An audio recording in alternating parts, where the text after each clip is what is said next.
என் நெஞ்சில் குடியிருக்கும்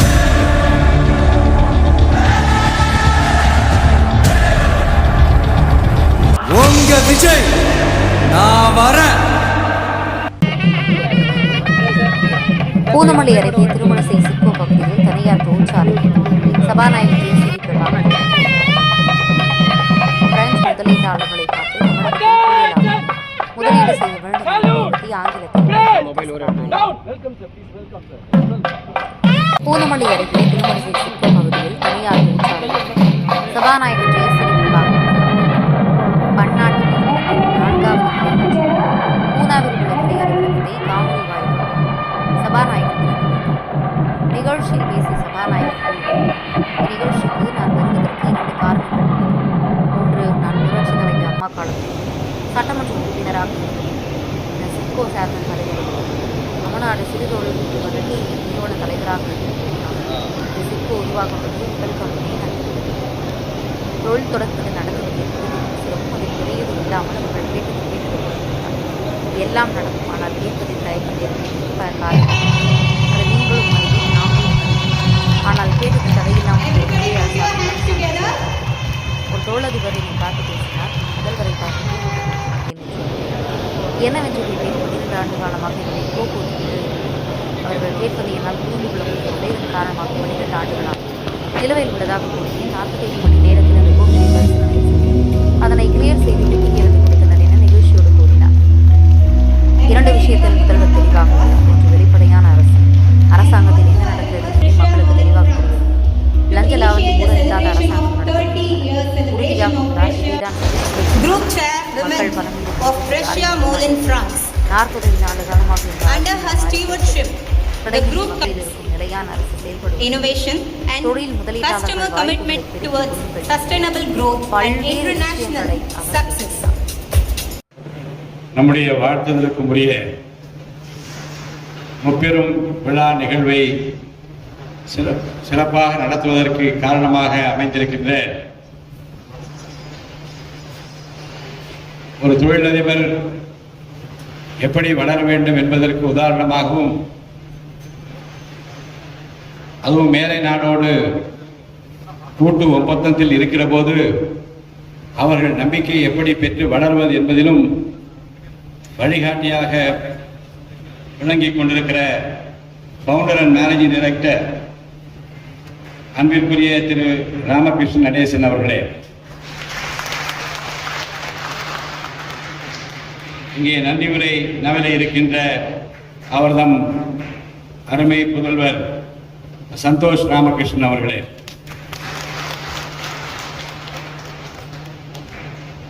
பேரன்பிற்குரிய இந்த சிறப்பு நிகழ்ச்சியிலே கலந்து கொண்டிருக்கிற சட்டமன்ற உறுப்பினர் திருப்பத்தூர் சட்டமன்ற உறுப்பினர் மாண்புமிகு திருப்பதி அவர்களே, அருமை சகோதரர் திருவல்லிக்கேணி தொகுதியிலே தமிழக வெற்றி கழகத்தினுடைய வேட்பாளராக அதிகமான வாக்குகளை எல்லாம் பெற்று மக்கள் மதிப்பை பெற்றிருக்கிற செல்வம் சார் அவர்களே, முன்னாள் நாடாளுமன்ற உறுப்பினர் சகோதரி வனராஜா அவர்களே, என் அருமை நண்பர் ரவி அவர்களே, முன்னாள் டிஜிபி என் குடும்ப நண்பர், பதவியில் இருக்கிற போது திறமையான அதிகாரி என்றும் அரசுக்கு உறுதுணையாக சில நல்ல முடிவுகளை எடுப்பதற்கு காரணமாக அமைந்தார் என்று நற்பெயர் பெற்றிருக்கின்ற முன்னாள் டிஜிபி மாண்பிற்குரிய திரு ராஜேந்திரன் அவர்களே,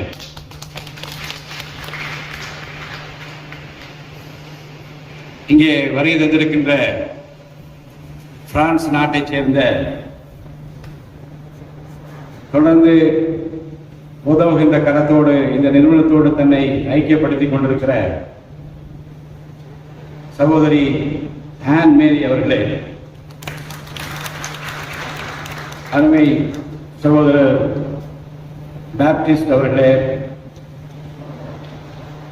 அன்பிற்குரிய திரு ஜீன் பிலிப் அவர்களே, இந்த நிறுவனத்துக்கு மட்டுமல்ல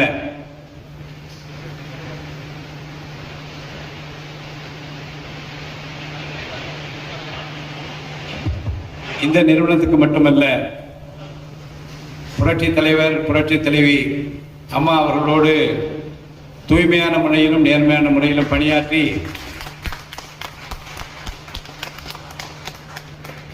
அரசு அதிகாரிகள் எப்படி மக்களுக்கும் அரசுக்கும் இணைப்பு பாலமாக இருக்க வேண்டும் என்பதில் சரியான வழிகாட்டுதலோடு தன்னை ஈடுபடுத்திக் கொண்டு பலரும் போற்றுகின்ற விதத்தில் தன் வாழ்வு பாதையை தொடர்ந்து கொண்டிருக்கிற மிகுந்த மரியாதைக்குரிய அருமை அண்ணன் பிச்சாண்டி அவர்களே, அன்பிற்குரிய திரு ராஜகோபால் சார் அவர்களே, இந்த நிகழ்ச்சியில் நான் வருவதற்கு 2 காரணங்கள் உண்டு. ஒன்று, புரட்சித் தலைவி அம்மா காலத்தில் நான் சட்டமன்ற உறுப்பினராக இருந்தபோது சிட்கோ சேர்மனாக என்னை நியமித்தார்கள்.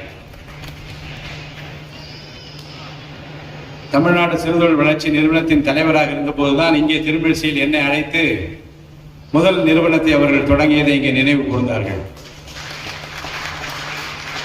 இப்போது இந்த முப்பெரும் விழாவில் இந்தியாவில் 30 ஆண்டு காலமாக வெற்றிகரமான செயல்பாடு ஒரு நிகழ்வாகவும் 4வது உற்பத்தி நிலையத்தின் திறப்பு விழா இன்னொரு நிகழ்வாகவும் பூனாவிலே புதிய கிளை அலுவலகத்தின் தொலைநிலை திறப்பு விழாவாகவும் அருமை நண்பர்கள் இதை முப்பெரும் விழாவாக நடத்தி கொண்டிருக்கிறார்கள். அவர்களுக்கு என்னுடைய நல்வாழ்த்துக்களை நான் தெரிவித்துக் கொள்கிறேன். 4 என்பது 40 வேண்டும், 400 வேண்டும். எல்லாம் வல்ல இறைவன் எல்லா வகையிலும் அவர்களுக்கு உறுதுணையாக இருக்க வேண்டும் என்று நான் இறைவனை பிரார்த்திக்கின்றேன். தொழில் தொடங்குவது என்பதும் நடத்துவது என்பதும் ரொம்ப சிரமம். அதில் இடையூறு இல்லாமல் கேட்டது அவர்களுக்கு கேட்டபடி கிடைத்தால் எல்லாம் நடக்கும். ஆனால் கேட்பதிலே தயக்கம் ஏற்படுவதற்கு பல காரணங்களை அவர்கள் அறிவார்கள், நானும் அறிவேன், நீங்களும் அறிவீர்கள். ஆனால் தயக்கம் இல்லாமல் வாருங்கள், தங்கு தடையில்லாமல் உங்களுக்கு தருவேன் என்று சொல்லுகிற ஒரு அரசாங்கம் இப்போது வந்திருக்கிறது. நேற்று ஒரு தொழிலதிபர் என்னை பார்த்து பேசிக் கொண்டிருந்தார்.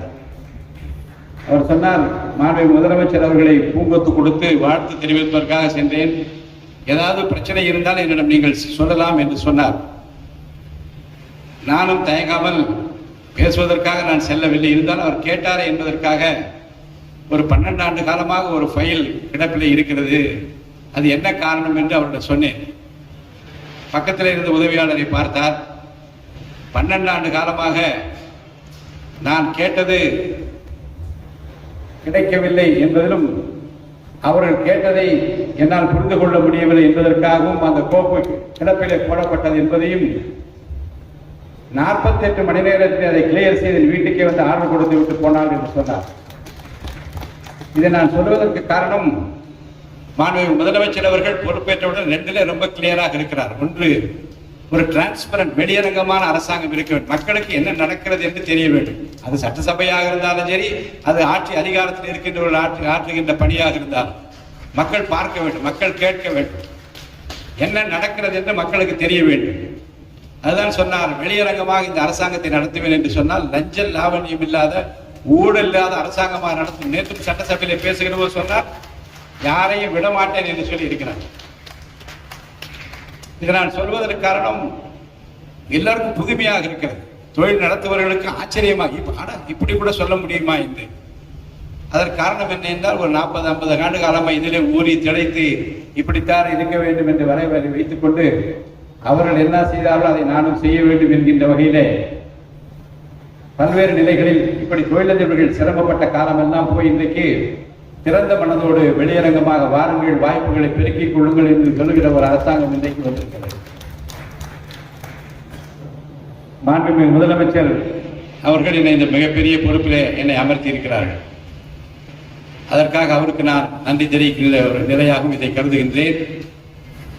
ஆற்ற வேண்டிய பணிகள் நிறைய இருக்கிறது. ஏனென்றால் நிறைய வாக்குறுதிகள், மக்களுடைய எதிர்பார்ப்பும் நிறைய இருக்கிறது.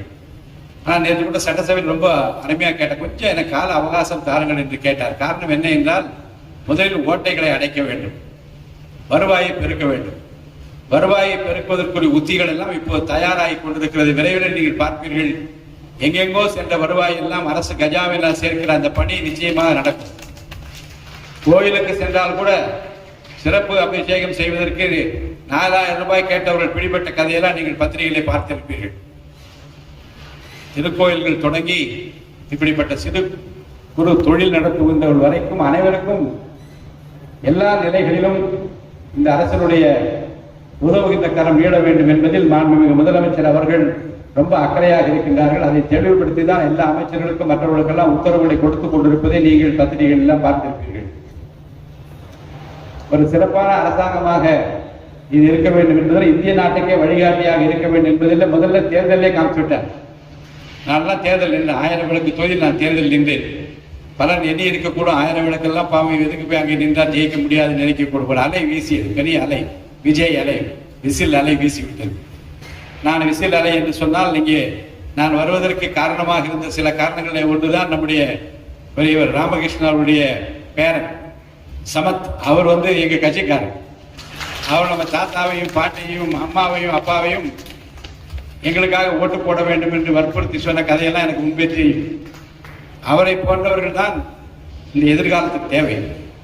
பல வீடுகளில் நான் வாக்கு சேகரிக்க சென்ற போது இளைஞர்கள் ஒரு 18 வயது 30 வயதுக்கு உட்பட்டவர்கள் எல்லாம் எவ்வளவு ஆர்வமாக ஒரு மாற்றம் வேண்டும் என்று விரும்பியதையும் அந்த மாற்றத்தை இவர் தான் தர முடியும் என்று நம்பியதையும் நிறைய கட்சிகள் பணம் கொடுத்துதான் வாக்களை வாங்க முடியும் என்று இருந்த அந்த நிலையை மாற்றி இந்த மாடல் அந்த மாடல் என்றெல்லாம் இல்லாமல் நான் ஏற்கனவே சொன்னது போல இது விஜய் மாடல் அரசாங்கம் என்று ஒரு புதிய கோணத்தில் பணம் காசு கொடுக்காமல் நம்புங்கள், சென்னை தொடங்கி குமரிமுனை வரைக்கும் எங்கள் கட்சியில் போட்டியிட்ட யாருக்கும் ஒரே ஒரு நயா பைசா கூட பணம் கொடுத்து வாக்குகளை வாங்குகின்ற முயற்சியில் ஈடுபடக்கூடாது என்று தலைவர் சொல்லியிருந்ததை கடைபிடித்தோம். அப்போ மக்களுக்கு ஏதாவது வகையிலே ஒரு புதிய அரசாங்கம் வருவதற்கு எதுவும் தடையாக இருந்துவிடக் கூடாது என்பதில் ரொம்ப அக்கறையாக இருந்திருக்கிறார்கள். அதனால்தான் எவ்வளவு பணம் கொடுத்தாலும் கூட ஏழை எளிய மக்கள், அன்றாட காட்சிகள், வறுமை கோட்டின் எல்லைக்கு கீழே இருக்கின்றவர்கள் கூட பணத்தை பெற்றுக் கொண்டாலும் ஒரு நல்லவர் வர வேண்டும் என்று வாக்களித்திருக்கிற முதல் தேர்தல் இந்த தேர்தல் என்பதிலே நான் அதை பெருமிதத்தோடு சொல்ல வேண்டும். அடுத்தது ஜாதி மத இன மொழிக்கு அப்பாற்பட்டு வேட்பாளர்களை தேர்ந்தெடுக்க வேண்டும், மக்களுக்கு அது புரிய வேண்டும் என்பதையும் இந்த தேர்தல் நமக்கு உணர்த்தி இருக்கிறது. இதையெல்லாம் நான் சொல்வதற்கு காரணம் என்ன என்றால், இதுவரை யாரும் பார்த்திராத ஒரு கோணத்தில் தேர்தல் நடந்து முடிந்திருக்கிறது.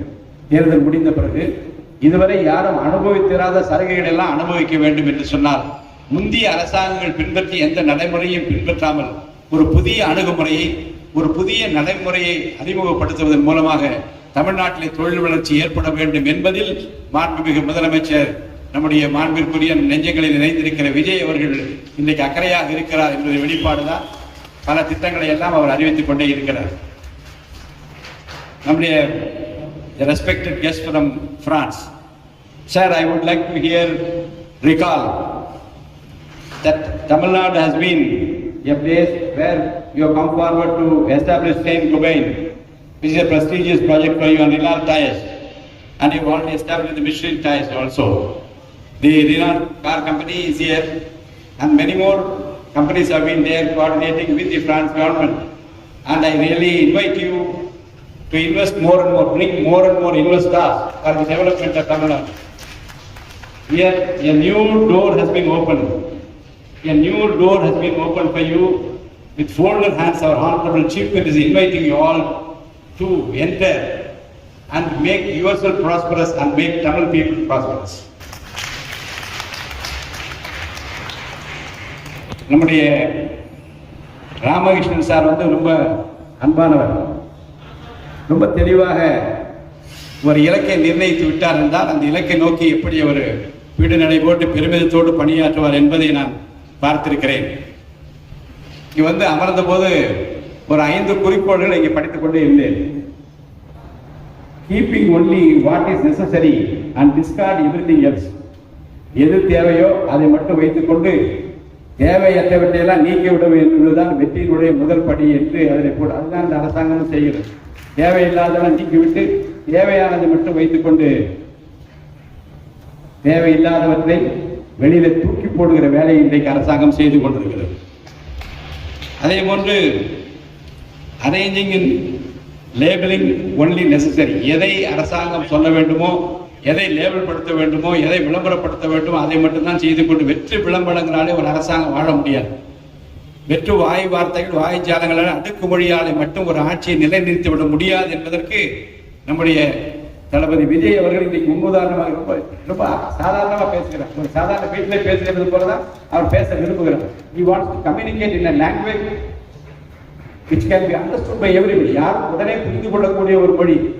அதற்காக பெரிய இலக்கியங்களை படித்து விட்டு மேற்கோள் காட்டி அதெல்லாம் அந்த காலமெல்லாம் போய்விட்டது. இப்போது வெளிப்படையாக உனக்கு என்னப்பா வேணும் சொல்லு, நான் செய்கிறேன் என்று சொல்லுகிற வார்த்தையை தான் மக்கள் விரும்புகிற அப்படிப்பட்ட ஒரு மோட்டோ இங்கே இருக்கிறது. அடுத்தது keeping everything clean and swept மற்றும் பாதுகாப்பு சேஃப்டி பற்றி போட்டிருக்கிறார்கள். இதைத்தான் இன்றைக்கு இந்த அரசாங்கமும் செய்து கொண்டிருக்கிறது. எல்லாவற்றையும் சுத்தப்படுத்துகிற வேலை இப்போ தொடங்கிவிட்டது. எல்லா அதிகாரிகளும் they fall in line with what the government thinks. They fall in line with what the chief minister is thinking. இப்படி ஒரு புதிய கோணத்தில் உருவாகி இருக்கிற இந்த அரசாங்கத்தில் Ramakrishnan sir, I assure you, நீங்கள் இன்னும் அதிகமான தொழில் தொடங்குவதற்கு, உங்களை போன்றவர்கள் தொழில் தொடங்குவதற்கு தடை இல்லாமல் எல்லாவற்றையும் கிடைப்பதற்கு நிச்சயமான ஒரு கதவு திறந்திருக்கிறது. நீங்கள் எல்லாம் அதை பயன்படுத்திக் கொள்ள வேண்டும்.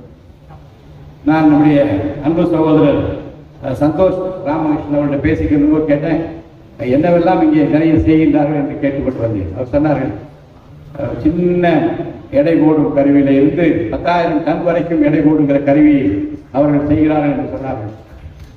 பிரான்ஸ் நாட்டுக்காரர்களும் சளைத்தவுடன் அவருடைய வரலாறு மிகப்பெரிய வரலாறு. தொழில் புரட்சியில் அவர்கள் செய்த சாதனைகள் எல்லாம் நீங்கள் நன்றாக அறிவியல் மிகப்பெரிய வரலாற்றுக்கு சொந்தக்காரர்கள்.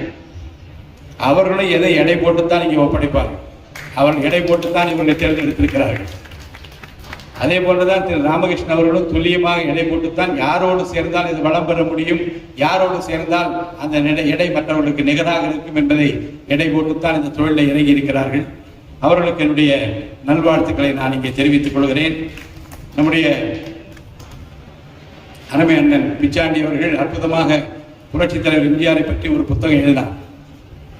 ஒரு ஒரு ஒரு ஒரு தலைவர், ஒரு தமிழ்நாட்டுடைய முதலமைச்சராக இருந்த ஒரு தலைவர் எப்படி இருந்தார், எப்படி வாழ்ந்தார் என்பதை பற்றி ஓய்வு பெற்ற ஒரு IAS அதிகாரியாக அல்ல, அவர் இதயத்தில் இடம் பெற்றவராக, அவரை பற்றி அறிந்தவராக, தான் பெற்ற இன்பம் இந்த வையகம் பெற வேண்டும் என்பதற்காக அவர் எழுதிய அந்த புத்தகம் என் நெஞ்சத்தை தொட்டது. அதற்காக அவருக்கு என்னுடைய நன்றியை பாராட்டியை நான் தெரிவித்துக் கொள்கிறேன். தமிழ்நாட்டு சிறு குறு தொழில் வளர்ச்சியை பொறுத்தவரைக்கும் நான் சிட்கோ சேர்மனாக இருந்தபோது முதல் நாள் ஆபீஸுக்கு நான் போன உடனே கேட்டேன் முதல் கேள்வி, மொத்தம் அரசு சார்ந்த தொழில்பேட்டை எத்தனை இருக்கிறது, நாம் தொடங்கிய தொழில்பேட்டை எத்தனை இருக்கிறது, இந்த தொழில்பேட்டையில் எத்தனை கம்பெனி மூடி இருக்கின்றார்கள், அப்படி மூடப்பட்ட கம்பெனி என்றால் ஏன் மூடிவிட்டார்கள், இப்படி புள்ளி விவரங்கள் இருக்கிறதா என்றுதான் முதல் நாள் நான் பதவியேற்ற அடுத்த கேள்வியை தான் வைத்தேன். ஒரு கம்ப்யூட்டரைஸ்டு லிஸ்டே கிடையாது. தமிழ்நாட்டில் எத்தனை தொழில்பேட்டை இருக்கிறது, அதில் எத்தனை தொழிற்சாலைகள் இருக்கிறது, எத்தனை இயங்கிக் கொண்டிருக்கிறது, எந்த வகையான தொழில்கள் அங்கே நடத்தி கொண்டிருக்கிறார்கள், ஏன் மூடிவிட்டால் எந்த விவரமும் அங்கே கிடையாது. நான் முதல்ல சொன்னேன், முதல் அதை எழுதுகிறேன். அப்புறம் தொழில்பேட்டை துவங்குகிற போது மக்கள் சென்று வருவதற்கு ஏதுவான இடமாக அது இருக்க வேண்டும். ஏதோ ரிமோட் பிளேஸ்ல கொண்டு போய் வைத்துக் கொண்டு பஸ் வசதி இல்லாமல், சாலை வசதி இல்லாமல், மின்சாரம் இல்லாமல், ஒரு முழங்கால அளவுக்கு தண்ணீர் தேங்கி கிடக்கிற இடத்துல கொண்டு போய் கம்பெனியை கட்டிவிட்டு அங்கே தொழில் தொடங்குங்கள் என்று அழைப்பது என்பது ரொம்ப சிரமமான காரணம். இன்னும் எனக்கு நினைவிருக்கிறது, இங்கே கூட முன்பகுதியில் இருக்கின்ற இடங்களிலே மழை காலம் வந்துவிட்டால் தண்ணீரிலே நீந்தி வரக்கூடிய அந்த அவல நிலையெல்லாம் நான் அறிந்திருக்கிறேன். அதே போலதான் பல தொழில்பேட்டை ஊருக்கு ஒதுக்குப்புறமாக வைத்துவிட்டு மக்களை இங்கே தொழில்பேட்டை துவங்குகிறது என்று சொல்வதில் அர்த்தமில்லை என்று அதை பற்றிய சில உத்தரவுகளையும் அளித்தது என் நினைவில் இருக்கிறது. ஆக அரசை பொறுத்த வரைக்கும் இன்றைக்கு இருக்கிற அரசாங்கம் துல்லியமாக கணக்கிட்டு மாண்புமிகு அமைச்சர் பெருமக்களும் மக்களுக்கு தேவையான, மக்களுக்கு உகந்த, மக்கள் உடனடியாக தொழில் தொடங்குவதற்கும் தொழிலாளர் பெருமக்கள் உடனடியாக வந்து போவதற்குரிய வசதி மிக்க இடங்களை தேர்வு செய்து புதிய தொழிற்கூடங்கள் எல்லாம் அமைய இருக்கின்ற காட்சிகளை நீங்கள் பார்க்க இருக்கின்றீர்கள். நம்முடைய அருமை நண்பர் ராமகிருஷ்ணன் நடேசன் போன்றவர்கள் இந்த அரசுக்கு அவ்வப்போது நீங்கள் எல்லாம் ஆலோசனை சொல்லலாம். நமக்கே என்று இல்லாமல் உங்களை போன்றவர்கள் வளர்ந்து கொண்டிருக்கின்றவர்கள் அரசுக்கு நீங்கள் ஆலோசனை சொல்ல வேண்டும். உங்களை சார்ந்திருக்கிற ஒரு noble band of enthusiastic business people and industries I am able to see. உங்களை சுற்றி இருக்கக்கூடிய தொழில் அதிபர்களை, வியாபார பெருமக்களை நான் பார்க்கின்றேன். நீங்கள்லாம் இணைந்து நின்று இந்த அரசாங்கத்துக்கு உறுதுணையாக இருக்க வேண்டும், ஆலோசனை சொல்ல வேண்டும். இப்படி செய்யுங்கள், இப்படி செய்தால் நன்றாக அதை செவிப்படுத்தி கேட்கின்ற ஒரு முதலமைச்சர் இருக்கிறார். அதை மறந்து விடாதீர்கள். இன்னொன்று, எதை பற்றியும் பயப்படாதீர்கள். இந்த வசூல் செய்வது, மிரட்டுவது, கம்பெனிக்குள்ளே வந்து இவ்வளவு கொடுத்தால் நாங்கள் எங்கள் தலைவருக்கு இதை பண்ணுகிறோம், இந்த விழா நடத்துகிறோம் என்று உங்களை மிரட்டுவது என்பதெல்லாம் இந்த தமிழ்நாட்டில் நடக்கவே நடக்காது. அதில் உறுதியாக நம்முடைய முதலமைச்சர் இருக்கிறார். அவர் கட்சியையும் பார்த்துக் கொள்வார், மக்களையும் பார்த்துக் கொள்வார். நம்பிக்கை மக்களுக்கு இருக்க வேண்டும்.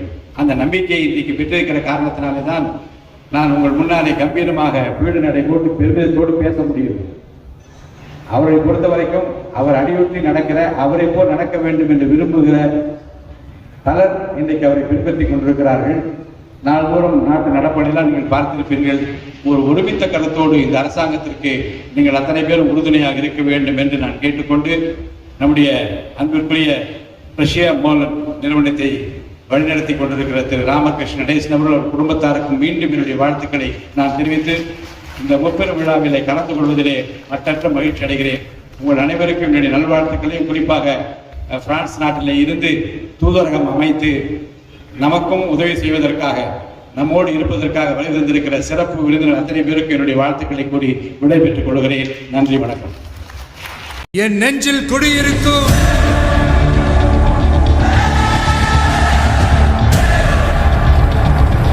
உங்க விஜய் நான் வரேன்.